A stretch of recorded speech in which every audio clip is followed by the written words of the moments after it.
Hello everybody, welcome back to my channel. My name is Zara and today I am going to be doing a review of Priest of Lies by Peter McLean. This is the second book in the War for the Rose Throne quartet. And I wasn't actually planning to do a review of this book, but I decided I had to because I have to say I love this book. In the first book I was pretty lukewarm on. I think there were strengths and there were definitely things that were a little bit on the weaker side, but this book really picked up and I just thought, you know what, I have to do a quick review about it. So this book picks up a few months, if I remember correctly, after the events of the first book. The first book does end on a cliffhanger, so it picks up not too far into the future. We get straight into the lay of the land. McLean does a really good job of reminding us of the key things that have happened in the previous book. So if you did decide to read these books, months apart, you're not going to forget because he does a very, very good job of giving us a very, very quick summary in a very smart way that doesn't feel like he's info dumping on us basically. And I really like that. Like, I love the fact that we just get straight into it, we get the lay of the land and we're ready to go. I think that's definitely one of his strengths. The next thing I really liked was that a large part of this book is actually set in a different part of this world. So book one is set predominantly in the city of Ellenburg.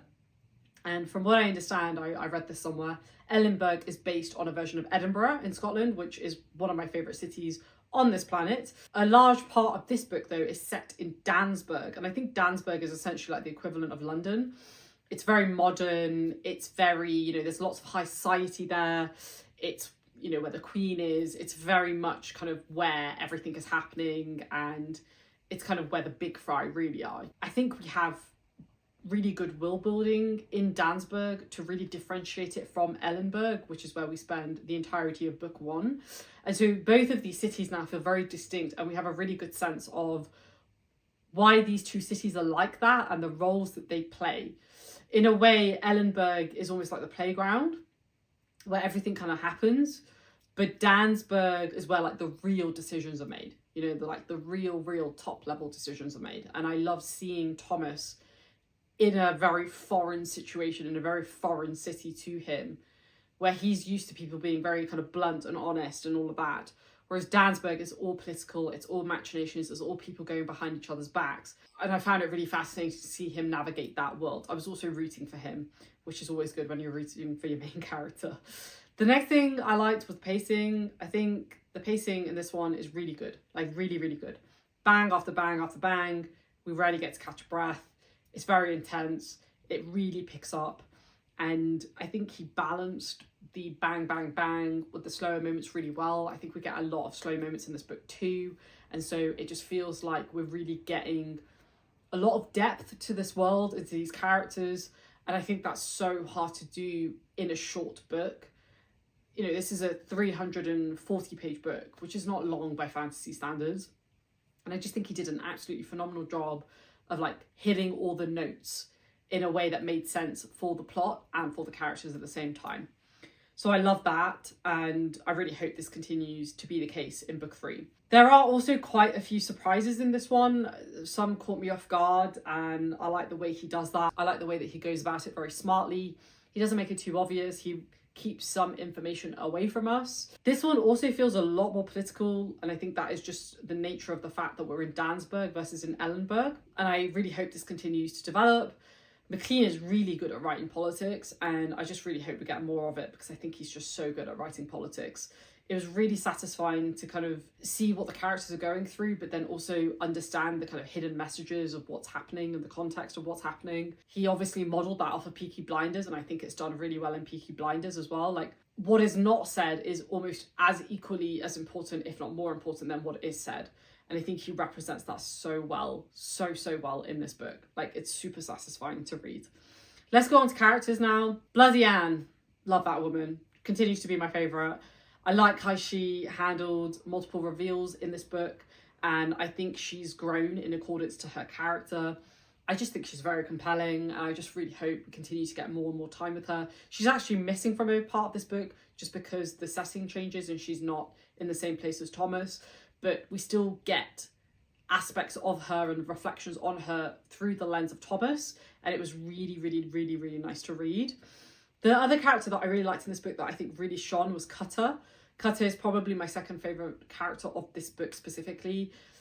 very much an enigma up until this point, very much a question mark on whether he's loyal and whether he's somebody, you know, Thomas and the reader can trust. And yet we get some very interesting character development with Cutter that I thought was very surprising, but like in the best way possible. I'm really, really curious to see how his character continues to develop. Thomas Piety also continues to be a solid bet. I do like RMC. I think he's a really compelling character. I do think he is very close to Tommy Shelby, but I'm not sure if that bothers me. I don't think it bothers me as much as it did in book 1, because it is starting to divert away from the series, the TV series. So I am a bit more forgiving of him in this book, and I do think he's a really good mechanism in which the story is told, because he is telling it retrospectively. Billy also continues to be very mysterious. You know, we still don't really know what's going on with this guy. He's very weird and we get it, but like we're still trying to understand his magical powers, and like nobody really gets it, and it's just very odd. But like, again, in a very interesting way. And then the other character that I will mention is Yokan. He's a carbon copy of Arthur from Peaky Blinders. He's Thomas's brother. And there's something about him that I find really compelling. I can't quite put it into words, but I feel a lot of empathy towards him, even though he does some really bad stuff. And even though he's a bit crazy, I still feel empathy towards him because he's been through a lot, like a lot. I'm really curious to see where his character continues to go. The thing about this series is that there is a really wide cast of secondary characters, and they're all compelling in their own ways. Next up, we have themes. Great themes as always, you know, loyalty, family, doing things for the greater good, even if it means working with the enemy, betrayal, trust, you know, respect, honor, like all these things that are very kind of common in gangster stories. I love it. I just love it. I eat it up. I love a good gangster story. I've said this many times before. And I think this is shaping up to be a really compelling one. And I think if this series continues to ramp up in the way that it is, this could potentially become a new favourite series, because it is very engaging, it is very compelling, and I am dying to start the 3rd book soon. I will at some point in the month of November. But yeah, I'm just loving it. I'm really, really getting into it, and I strongly recommend it. Very good overall. I did give this book a 4.5 stars. Not quite a 5 yet. I might end up changing my rating after I finish the entire quartet. I often do that with trilogies and quartets and longer series. But right now it's at a 4.5 stars, and it deserves it completely because it's fantastic. So if you have any doubts after reading book 1, give book 2 a go. It is a very quick read. I think I read it in like a few days. It was addictive and I loved everything about it.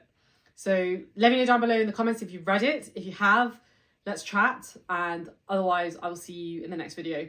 Please give it a thumbs up and I will see you soon. Stay safe, everybody. Bye.